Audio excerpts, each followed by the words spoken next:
You're listening to Soundside. I'm Libby Denkman. Governor Ferguson was kind of a wild card as legislators worked on shoring up a $16 billion budget gap this year. The Democratic governor had been unusually friendly with Republicans and signaled he was open to their ideas for how to fill the budget gap. Meanwhile, Democrats in the state House and Senate have publicly been insistent that they have a great relationship with the governor, even as he shot down some of their proposals to generate revenue, like a new wealth tax. The weeks of wondering whether the governor would make big changes to the Democrat-passed general fund and transportation budget are finally over.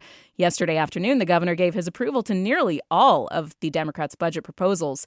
Paul Query is the editor and publisher of The Washington Observer, which is an indispensable read for understanding Olympia. Paul, thanks for being here. Good to see you, man. I'm happy to be with you. So you've been on a will he or won't he veto watch for a couple of weeks. That's the Washington Observer's words, not mine. What were you watching going into yesterday's budget signing? Did you expect any big vetoes or potential tweaks to this budget?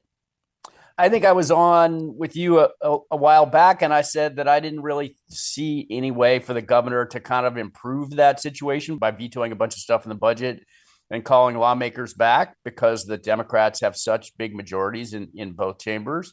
And ultimately, that's what happened. He kind of pivoted left or tacked left from where he was earlier in the session and really embraced the legislature's work. I mean, he signed more than 440 policy bills and really left the budgets almost completely untouched in terms of spending and taxation, which I think is it's certainly disappointing for folks on the right, and certainly for a lot of folks kind of in the business community who had hoped for some relief from some of the tax increases that are in that package.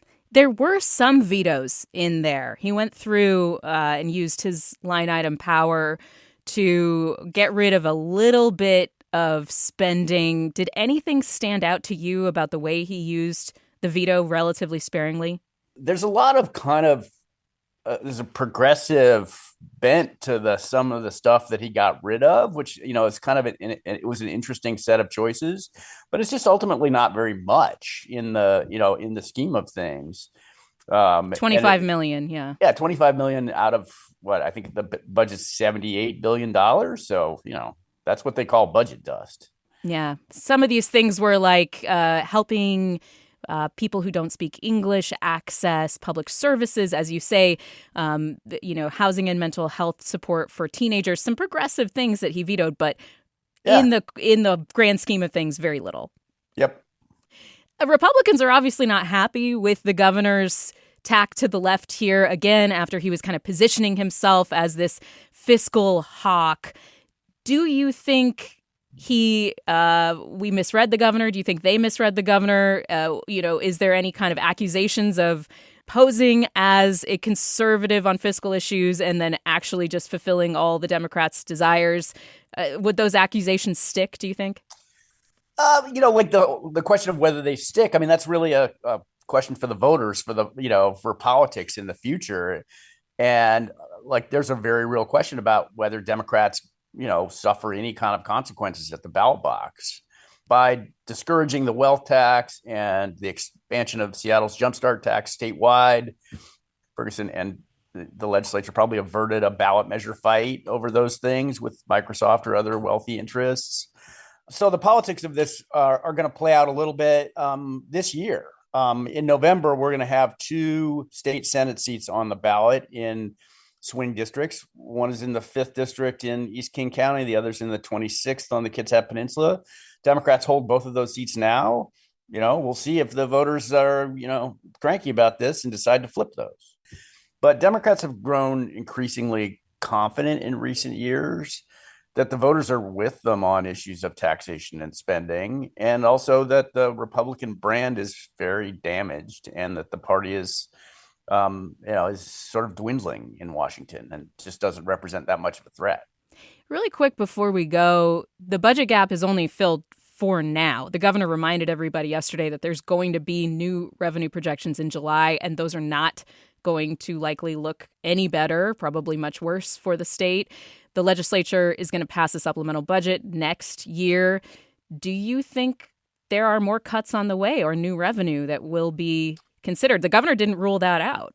No, he didn't. He did persuade the legislature to leave enough money in the rainy day reserve, so they probably make it to next year without a special session, even if things turn down a little bit. But you're right, the revenue forecast isn't expected to be great in the coming months.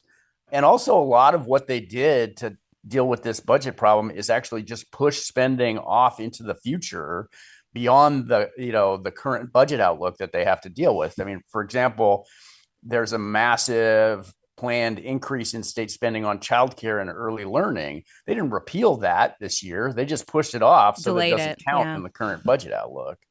And ultimately, they're going to need to pay for that stuff or get rid of it. So, yeah, I don't expect this to be, the last that we hear of tax increases or budget cuts for that matter. Paul Query, editor and publisher of The Washington Observer. Thanks, man. You're most welcome. Thanks for listening to Soundside.